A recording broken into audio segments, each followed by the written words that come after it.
I'm Cecelia Sterling, and these are the adventures of Super Chick. I have a good story to tell. I'm kind of in it because I just left the DMV, so I'm going to share the energetic experience as best I can in the uplifted version. Okay, so here's what happened.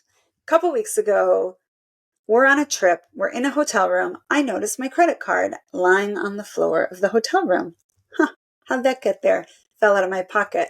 Okay, I had my ID and my credit card in my pocket. Where's my ID?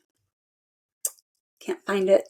Need to do my name change for my ID anyway. I changed my name a couple years ago and have taken my time in taking each step. And there are definitely many steps to the process. So, okay, two birds, one stone. Go into dmv.com, .gov, how do I change my name and get a new ID and replace a lost ID? And oh, look, I could get a real ID because that's a new version of an ID. So can I kill 30 birds with this one stone? Let's see. Government agencies don't always like you to do it that way. Let's just see. Let's play it like a game. So currently in my personal life, I'm swimming through a pretty stormy emotional experience. Funny that today's the day of my appointment at the DMV. How cool you can make an appointment, right? I go to my husband a couple days ago and say, can you please go into the garage? I know some of our files are buried in there under your things. Could you please bring out my birth certificate? And bless his heart, he waits till the last minute and he can't find it. And I've looked through some of my files and I don't think I have it. I think it's in there. Well, it's not in there. So I was wrong about that. So I go back to my files and I'm processing all of my emotions and blame and all those things that are not helpful and not important because all I need to do right now is find my birth certificate. Well, in the last minute, I do find it. It's in a folder with an old application, something I didn't look through earlier. Super grateful it came to the surface, right? Thank you. So I go to my appointment, and on the way, I can't help but recall my story about the last time I was at the DMV getting my driver's license. Well, not the last time, but the first time. And I hit a car. And on my way there, I'm not in a hurry. I get to go a little early. My daughter's with her dad, so I get to go by myself, which all of a sudden makes DMV kind of fun. It's like my date with myself. And there's this really long line of cars in my lane, but no one in the lane next to me. Had I been in a hurry, I would have zipped over there really quickly. But I'm taking my time and I glance, and there was someone in my blind spot that I did not crash into. Real happy about it. And I just couldn't help but notice the last story, right?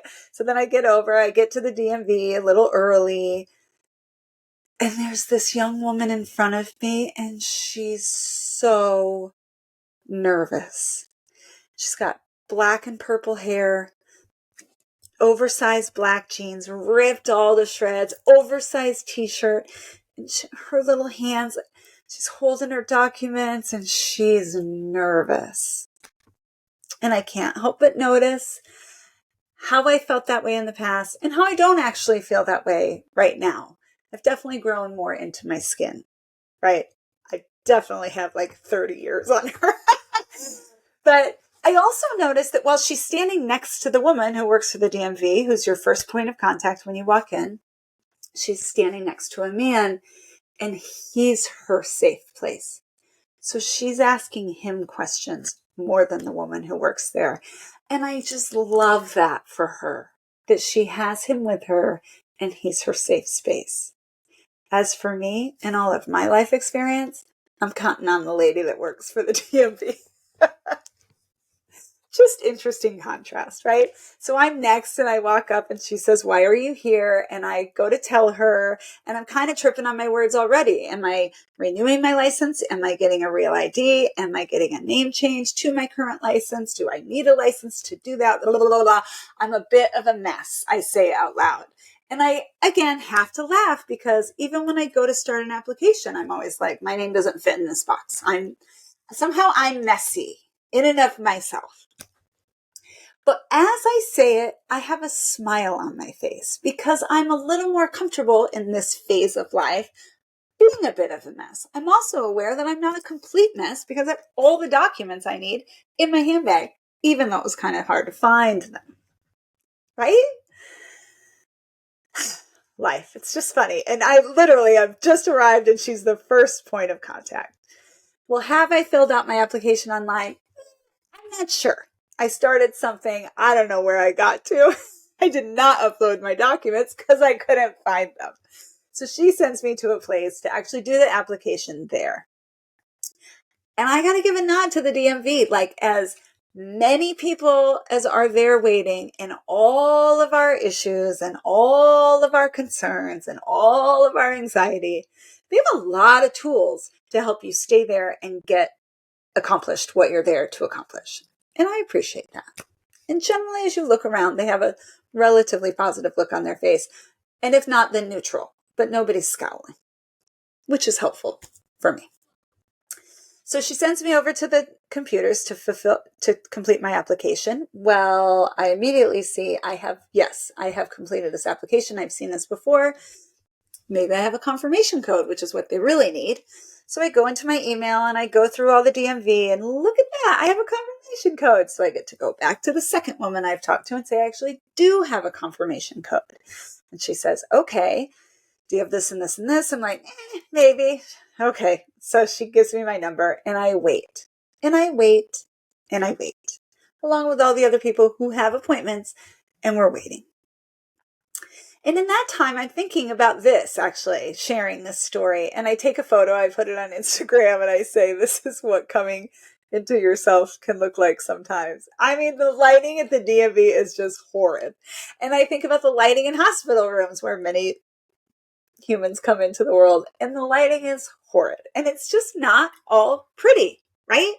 And this process is sort of easy in some ways and really not in others. There are so many steps. So anyway, in this time, I'm thinking about coming into myself and that I've chosen this name for myself and I'm appreciating this phase of life I'm in where I'm not as anxious as the young woman with the black and purple hair. She has really good cat eye makeup. Bless her heart. And I go up to window 29. And I see the woman and her smile, and I immediately know that I had to bounce all around all these places to get into the timing of meeting with her. She's lovely in her tone. She's compassionate in her tone. And I present all of my documents and I tell her all the things I'd like to accomplish if possible. And they actually are possible to do all at once. And I have this big smile on my face and I don't even need my missing ID to do it. Look at that. And she looks at everything and says, but I can't help you. And I'm like, no. Why not? And she says, because the Social Security office didn't do the exact name change that your name change decree states. And we work with them. So they need to do it exactly as it is here. And then we need to do it exactly as it is here. I was a little concerned that might be an issue. They took some liberties. They dropped one of my middle names, which may be a spatial issue because maybe my name doesn't fit in the box. But let's see. I'll need to talk to them in person to find out, right? One more step on this journey. You know what she says to me on repeat while she's explaining my options? I'm so sorry. I am so sorry that I can't help you right now with all of these things. This is what we could do. This would mean this. She's really clear. It's hard to hear her. And because, it's a big room and there's so many people with all of their needs being addressed or not. But I ultimately hear her just say on repeat, I'm so sorry. And it really lightens the blow, to be honest. I don't so much feel like I've wasted so much time. I just feel sort of encouraged that this isn't going to happen at this moment. And here's my next step. Social Security office. I can only imagine, right? But I really appreciate the compassionate human connection at the DMV. And, I had taken some deep breaths, I had grounded myself, and I ultimately had a positive experience. It just wasn't the checking of the box, which feels so satisfying, right? When you're like, I got everything, I came here, I did it, it's coming to me in the mail. But in all of this, I had been reading the book Mad Honey this summer, which is a great novel. I loved reading it. Highly recommend it. But one of the characters in the book is a transgender person. She's a young woman. And while I was filling out the application for my name change, there were different reasons you could be changing your driver's license. One of them is an identity shift or a gender change. And I was sort of swimming in this awareness while I was there and while I was filling out the application the other day that I am safe in making this change. It's out of the ordinary, but there's a pathway for it. And I'm safe in making it. And I feel scared, and it's hard, and there are so many steps, and it's taking longer than I would assume, imagine, desire. And I just sort of in this space want to give energy to, hug perhaps, to those of us who are transitioning from one phase of life to another, from one identity to another, from one name to another, from one job to another. I mean, the roles we play and the positions we hold and the identities we carry are immense. And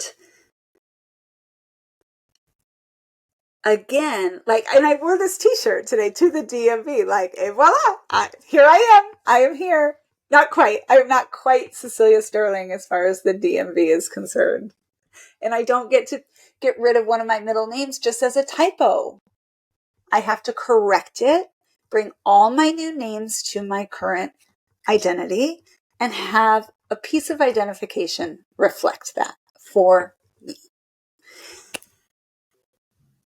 And in the sea of emotion, is around my personal experiences at home this weekend and all, the sea of emotion for all the humans that are there at the DMV.